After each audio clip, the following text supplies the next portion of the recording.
Everybody, I just wanted to come on here. It's been a couple days. I wanted to keep you guys updated with Bitcoin and with what's going on in Hong Kong and in the Middle East, and yeah, that's it. I'd like to keep you guys updated on three main topics that are important to me and that I believe are important to our market, the Bitcoin space, and specifically geopolitics, because geopolitics is huge when it comes down to business. You want to make sure, if you're a long-term investor, that you are in the right sectors. Everybody has a retirement account and larger accounts that get affected by these larger geopolitical events. Let's start off with Bitcoin. I know that you guys have been checking it out, and maybe you're buying some, maybe you're not, maybe you're shorting it. In the meantime, I've just been watching it.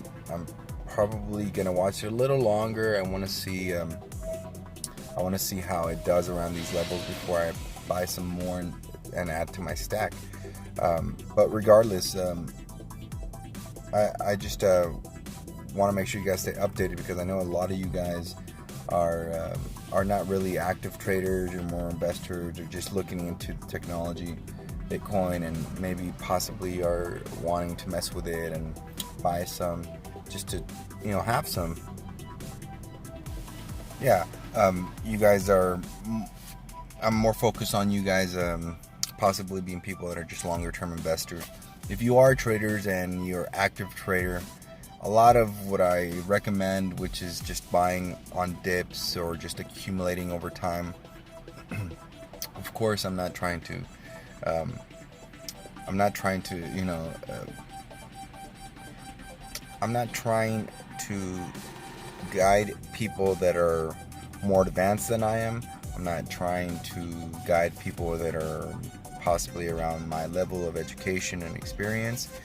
But if you do follow me, I appreciate it. I know that I've followed other people before that were at my level or even below me, but there were ways where they've helped me by their thought process, or just new techniques or tools that different traders use that you can pick up on. But in this channel, what you'll mainly pick up is the way I think about things. I tend to look out 5 to 10 years into the future, because that's what most of the Asian culture does when it comes to investing. So that's how they make moves, even further out, up to 50 to 100 years. So I like to think like that.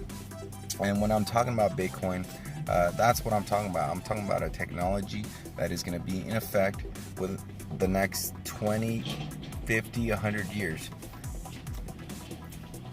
That's what I see from Bitcoin. So Bitcoin is something that I just want to hold, because it's going to disrupt so much of the corrupt world that it's going to be kind of like gold. You want to have it because everything else will go down in flames and be revaluated and basically tossed out the window, like Venezuela.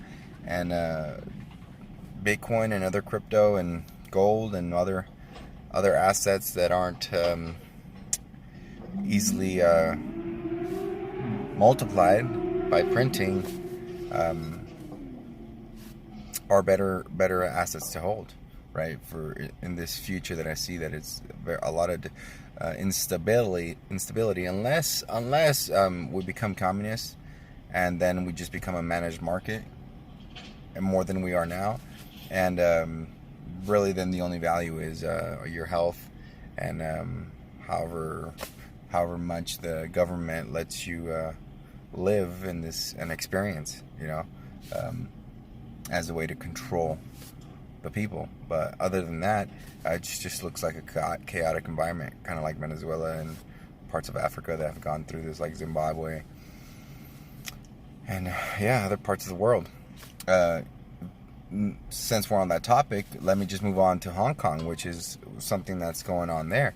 With all the riots and destruction, and the economy, the local economy has taken a hit from people protesting, visiting Hong Kong just because they don't feel safe, or they're politically aligned to certain parts of it. Whatever it is, they were expecting this, and the longer term picture, it seems that the Chinese Communist Party, that this is what they want for Hong Kong. They just want all that business to go back to the mainland. So, this is a kind of like a self-inflicted collapse on purpose for Hong Kong. And at least, I mean, maybe they didn't start like that, but at least with everything going on and all the riots and stuff, maybe the government saw it as an opportunity to just go ahead and increase the speed of this destruction, and then have an excuse to blame it on the people. But I see it as something that was already on its way, and it was a planned and managed collapse. So you gotta keep looking at Hong Kong. You gotta keep supporting whatever political views you have. You just have to see it as a humanitarian crisis, because however they treat these people over there is most likely how they're going to treat people in the West when it gets worse. Like in France, Italy, England, and places that are a little bit more ahead of us when it comes to socialization and that kind of government that's a little bit more harsh. You're not allowed to own guns, things like that. They're on power trips. And then eventually here in America, when we eventually elect someone that has those type of views, if the environment is at the place where it's going to be to act that way. So I don't want to make this video too long. It's already run 6 minutes, and I don't want to get you guys bored, but I know that this information is important, and I want you guys to stay up to date with it. Don't get scared with Bitcoin if you have some. This is supposed to be money, remember, 10% or less of actual investable assets. It's not a recommendation. This is just a general thing for risky assets. You don't want to put your really, the money that you need for rent, for food, you don't want to put that on the line. So keep researching and keep checking out how the geopolitical events affect the price of gold, silver, oil, and the general markets.